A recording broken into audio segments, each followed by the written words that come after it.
the garden statues. Oh, I named you Dante when I was young. Did you miss me, Dante? Oh my goodness.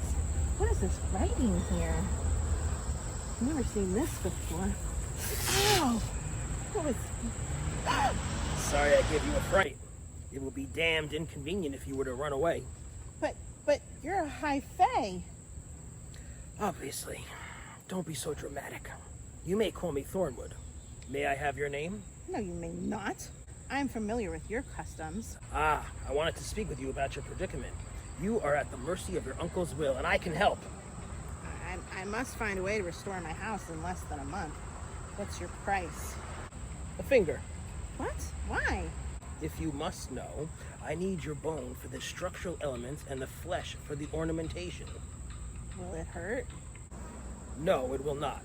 Mind you, it may ache for a couple of days, or when the weather gets nasty. So do you agree to my price? Yes, I agree. You may take my little finger. But it's still there. I do not need to hold something in my hand for it to be mine. Hi everybody, I'm Joe. And I'm Mary. And we're Book Buds. And today Mary's going to talk about a book that I sent her because I was like, this is a Mary book. Mm-hmm. I just felt it.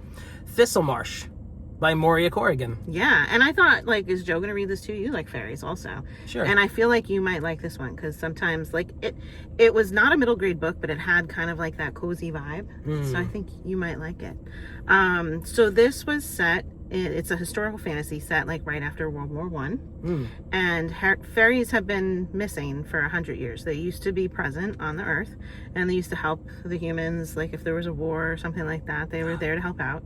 And they just disappeared. And gone. Yeah, so there were tales of fairies that were a part of like this old mansion, like they were in residence at the mansion, like in discussions with the ancestors and whatnot, and had helped the family in the past. But they were also, you gotta be careful with fairy type. You sure do. Help, right? Yeah. And so Mouse this is the girl's name. She goes by Mouse. I don't remember what her real name is, but she goes by Mouse. Mouse is inheriting the house that her uncle passed away, and he's either leaving it to her or this distant cousin. So she's coming. She's getting the house. Her mother has passed, but her mother used to tell her tales about fairies and whatnot. And it gets to the point where you're like, was it real?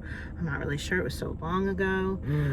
She only has a brother left at this point who's been injured in the war, and he's in a hospital, and she doesn't know what to do to help him. But she's focused on this house. Can she try to like restore it and whatnot? Her uncle has said, if you can't restore this house to its like former glory in his will, he said this, within 1 month's time, it's gonna go to your cousin. A month? Yeah, 1 month. That's unreasonable. And it's like massive, okay? And it's totally in disrepair, and he wants it to be back to its former self, right? So you either have to repair it or you have to get married within a month. And she's like, there's nobody to marry. There's like no other characters in this book even. There's like a gardener and like maybe the man next door, but there's very few people around because the people that tend to the house, the butler and all of them, they are just like dropping like flies and leaving. They don't want anything to do with this house. So she's kind of like left on her own. She's like, well, I want to try and restore this because I'm not getting married, And she meets Dante, but that's what she called this statue when she was a little kid. But he turns into this fairy named Thornwood. And he's like, okay, I'm going to help you restore this house.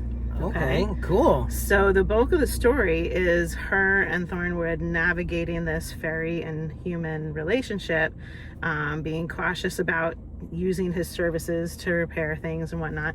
And they'll like attack a room and get, the wallpaper restored and all of this, and then they'll come back the next day and it's not holding. There's something like fighting the repairs that they're doing. Wow. So there's like some kind of magic in the walls cursing like the house, like evil. Yeah, like some problems. Okay, so the two of them are like digging in to try and figure out what's going on with this house. Okay, that sounds interesting. Yeah, it was cute. Is there more magic that happens? Yes, there's it's kind of like one of those stories where you progress to the next level of the dungeon and like what's happening there, so like as they're going through the house to different rooms, there's different challenges that they faced, almost like Chamber of Secrets, you move on to the next room and it's like, there's this thing. Cute. Okay. Yeah. But I thought it was very interesting because, you know, you don't have a very trusting relationship between the two of them. What are the motives that, like, why is this fairy helping her? This is a little suspicious. Well, if he took her finger. But she still had the finger. That's scary. And why did he want that? Really? To build the house? Yeah. Yeah. So there's some things that are unveiled later on in the book that I won't get into. Okay. But it was a cute, like, lighter fairy kind of read. Like how many stars? 3. Okay, decent. Yeah, it was a decent read. Decent. But not, you know, up there like with the Cruel Prince or anything like that. Yes, Very different level. But enjoyable. Has anybody else read this? I'm curious. Let us know what you thought of it. If you're enjoying Book Buds, give us a thumbs up. And share us with your friends. And subscribe to our channel, Book Buds! Thanks for watching. Be sure to subscribe. Oh my gosh, my foot hit the ground. No way. Oh, these YouTubers?